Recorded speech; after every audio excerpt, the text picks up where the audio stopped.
بسم اللہ الرحمن الرحیم۔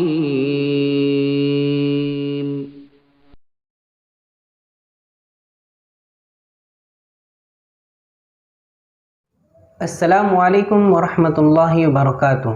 میں مفتی سرفراز شیخ آپ سبھی کا تہہ دل سے استقبال کرتا ہوں ہمارے ادارے جامعہ محمودیہ کے چینل دین سیکھیے میں۔ یہ ہماری 15ویں مجلس ہے۔ آج کی اس مجلس میں وضو کو توڑنے والی 8 چیزیں اور اس کے متعلق ضروری مسائل بیان کیے جائیں گے، اور آخر میں ان 8 چیزوں کے یاد رکھنے کا بہت ہی آسان طریقہ بیان کیا جائے گا۔ اس لیے آپ تمام حضرات سے درخواست ہے کہ ویڈیو کو آخر تک دیکھیں۔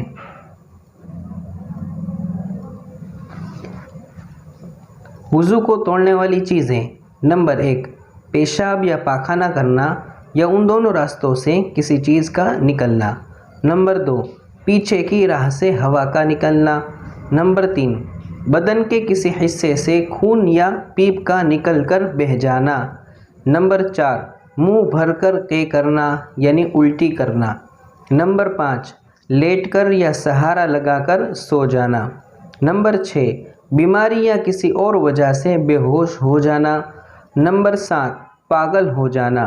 نمبر 8، نماز کی حالت میں قہقہا لگا کر ہنسنا، یعنی اتنی زور سے ہنسنا کہ آزو بازو والوں کو آواز سنائی دے۔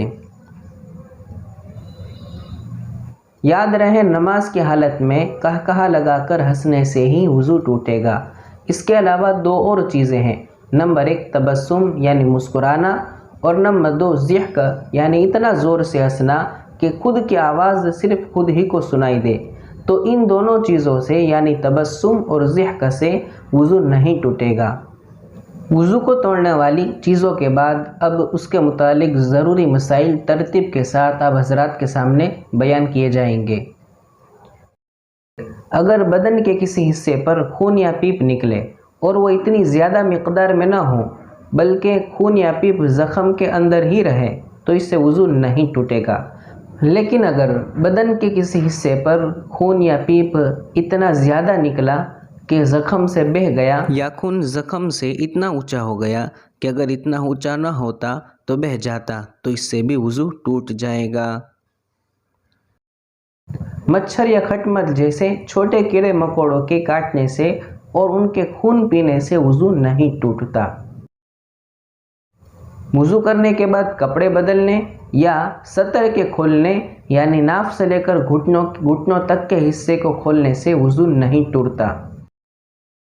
اگر کوئی آدمی بیٹھے بیٹھے دیوار، تکیا یا گاڑی کی سیٹ پر سہارا لگا کر اس طرح بے خبر ہو کر سو جائے کہ اسے آس پاس کی کوئی خبر ہی نہ رہے، اور نیند بھی اتنی گہری نیند ہو کہ مان لو کہ اگر اس نے جس سہارے پر ٹیک لگایا ہے اس سہارے کو ہٹا لیا جائے تو وہ گر پڑے، تو اس طرح گہری نیند میں سونے سے آدمی کا وضو احتیاطاً ٹوٹ جائے گا۔ اور اگر نیند اتنی گہری نہ ہو کہ آدمی نے صرف آنکھیں ہی بند کی ہیں اور اسے آس پاس کی سب آوازیں سنائی دے رہی ہے تو اس سے وضو نہیں ٹوٹے گا۔ جمعہ کے دن بہت سے لوگوں کو دیکھا جاتا ہے کہ وہ بیان کے وقت یا خطبے کے وقت ٹیک لگا کر سو جاتے ہیں اور اتنی گہری نیند میں سو جاتے ہیں کہ اسے امام صاحب کی آواز بھی سنائی نہیں دیتی اور یہ بھی پتہ نہیں رہتا کہ جماعت کب کھڑی ہو گئی۔ تو اس طرح بے خبر ہو کر گہری نیند میں سونے سے وضو ٹوٹ جائے گا، اس بات کا خاص خیال رکھا جائے۔ اب آخر میں وضو کو توڑنے والی 8 چیزوں کو یاد رکھنے کا بہت ہی آسان طریقہ بتایا جائے گا۔ سب سے پہلے تو آپ یہ سمجھیے کہ ان 8 چیزوں میں سے 2 چیزیں سر سے تعلق رکھتی ہیں، اس کے بعد 2 چیزیں منہ سے، اور 2 چیزیں بدن سے، اور آخر کی 2 چیزیں شرمگاہ سے تعلق رکھتی ہیں۔ وہ 2 چیزیں جو سر سے تعلق رکھتی ہیں اس میں سب سے پہلے ہیں بے ہوش ہو جانا، اور نمبر 2 پر ہیں پاگل ہو جانا۔ اور وہ 2 چیزیں جو منہ سے تعلق رکھتی ہیں اس میں نمبر 1 پر ہیں منہ بھر کر قے کرنا، اور نمبر 2 پر ہے نماز کی حالت میں قہقہا لگا کر ہنسنا۔ وہ 2 چیزیں جو بدن سے تعلق رکھتی ہیں اس میں نمبر 1 پر ہیں لیٹ کر یا سہارا لگا کر سو جانا، اور نمبر 2 پر ہے بدن کے کسی حصے سے خون یا پیپ کا نکل کر بہہ جانا۔ اور آخر کی 2 چیزیں جو شرمگاہ سے تعلق رکھتی ہیں اس میں نمبر 1 پر ہیں پیشاب یا پاخانہ کرنا یا ان دونوں راستوں سے کسی چیز کا نکلنا، اور دوسرے نمبر پر ہے ہوا کا پیچھے سے نکلنا۔ تو یہ 8 چیزیں مکمل ہوئی، جس میں 2 سر سے، 2 منہ سے، 2 بدن سے اور 2 شرمگاہ سے تعلق رکھتی ہیں۔